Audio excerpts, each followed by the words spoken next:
Ciao bambini! Aujourd'hui, on part à l'assaut de l'Italie. Pourquoi? Parce qu'on répond à l'appel de notre bon roi Pardi. Vous ne savez pas qu'il essaye de conquérir la péninsule depuis 1494? Allez, assez traîné, on y va. Coup de canon, chef-d'œuvre de la Renaissance et maladie vénérienne, c'est le programme de la nouvelle série du Moyen-Âge dans tes oreilles. C'est parti pour Rêve d'Italie.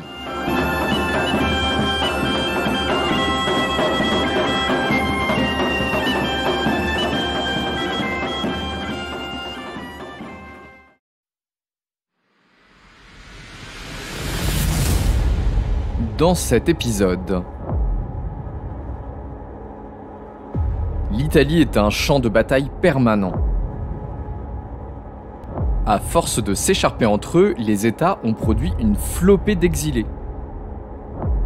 On a ainsi une fracture entre systèmes politiques.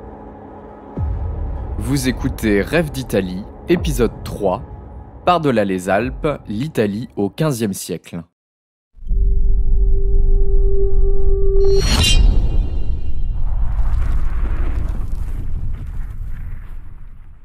Bon, maintenant vous connaissez à peu près tout sur les vicissitudes du royaume de Naples au XIVe et XVe siècle. Si je vous en parle autant, vous avez bien compris que c'est pour son importance historique, puisqu'il s'agit du premier pied que les Français mettent en Italie, et il sera aussi le but de l'expédition du roi Charles VIII. Mais avant de vous raconter cette première guerre d'Italie, on va d'abord faire un petit point sur le reste de la péninsule. Dans les 3 prochains épisodes, je vais vous expliquer ce qui se passe en Italie au XVe siècle jusqu'à l'arrivée des bons Français. On va parler de l'Italie en général, du duché de Milan et de la cité de Venise. Vous êtes prêts? On y va! Alors, la première chose à retenir de l'Italie au XVe siècle, c'est qu'elle est complètement fragmentée. Ici, il n'y a pas droit ni d'État assez puissant pour unifier tout le monde, c'est le bazar.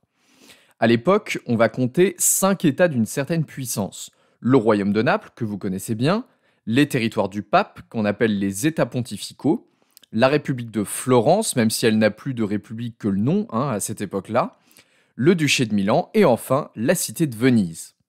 Entre ces grands États fourmille une myriade de territoires petits ou moyens, dont vous connaissez peut-être certains, comme le duché de Savoie, la République de Sienne ou la République d'Eugène. Enfin, la République génoise, pas la République d'Eugène. Enfin, me faites pas dire ce que j'ai pas dit. Bon, évidemment, vous vous doutez qu'avec une telle variété de protagonistes, l'Italie est un champ de bataille permanent.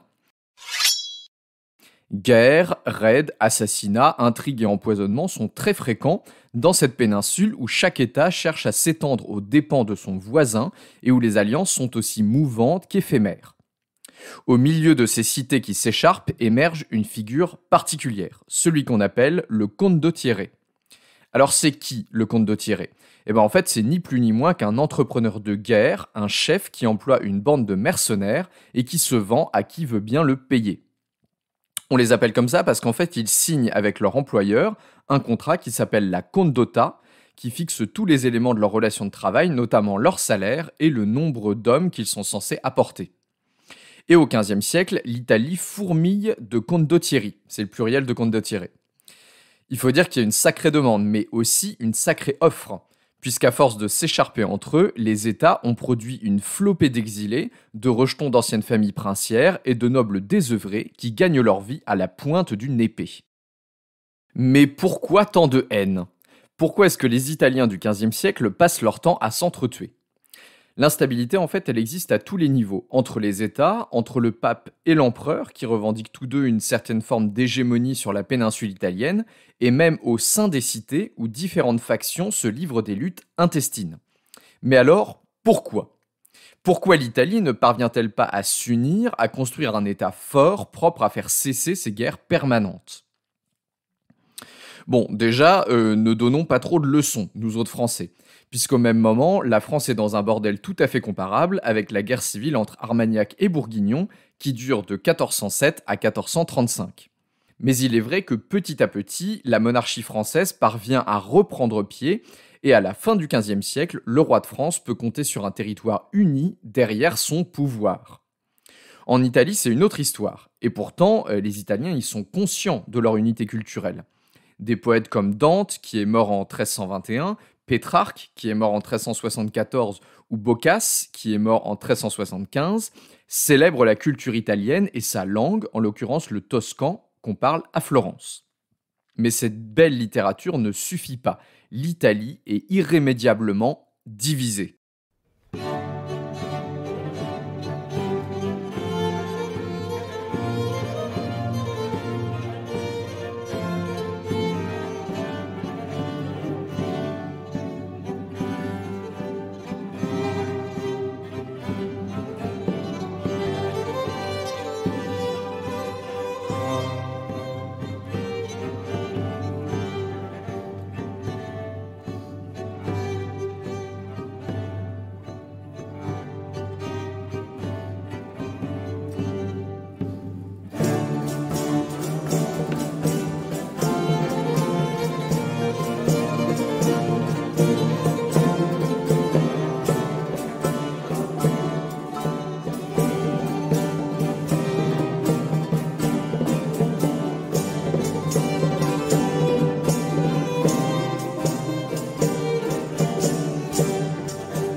L'Italie est divisée donc. La première division, la plus forte, c'est celle entre les formes de gouvernement. Bon, je vous la fais courte. En gros, l'Italie a été le siège de plusieurs royaumes barbares après la chute de Rome, au 5e siècle. Au Xe et XIe siècle, une partie de la péninsule a été unifiée par le pape dans ce qu'on appelle les États pontificaux. Et au XVe siècle, ces États pontificaux sont encore un poids lourd en Italie. 1,8 million d'habitants, Rome comme capitale millénaire chargée d'histoire, mais surtout plein de micro-fiefs que le pape essaye tant bien que mal de garder fidèles. Mais bon, revenons au XIe siècle, sinon on va se perdre. Au nord des États pontificaux, donc en gros tout le nord de la péninsule italienne, c'est l'empereur du Saint-Empire romain germanique qui a repris le flambeau et qui prétend dominer la région. Sauf que l'Italie du Nord, elle est très densément peuplée, avec beaucoup de grandes villes prospères qui bénéficient d'une fabuleuse croissance économique, du genre qui ferait rêver n'importe quel gouvernement aujourd'hui, vous voyez. Avec la croissance économique, toute une élite urbaine se développe, qui en a marre que la loi soit faite par l'évêque ou par l'empereur. Ils veulent être libres et indépendants. Alors forcément, ça ne plaît pas à l'empereur, qui n'a pas envie de perdre la poule aux œufs d'or. Et ce qui devait arriver arriva, on en vient aux mains, et ce sont finalement les cités coalisées qui triomphent sur le champ de bataille à Legnano en 1176. Bon, pourquoi je vous raconte tout ça alors qu'on avait dit qu'on parlait du XVe siècle ? Eh bien parce que les divisions qu'on constate encore à la fin du Moyen-Âge sont la conséquence de cette prise d'indépendance des cités italiennes. À partir du moment où elles sont libres, les cités vont chacune s'organiser de la manière qui leur convient le mieux. Et au XVe siècle, on a ainsi une fracture entre systèmes politiques. Venise, Florence, Gênes, Sienne et Lucques, par exemple, sont des républiques. Elles sont gouvernées par une oligarchie marchande qui élit les principaux magistrats. Bon, Florence est un peu différent puisqu'elle commence tout doucement à ressembler à un principat.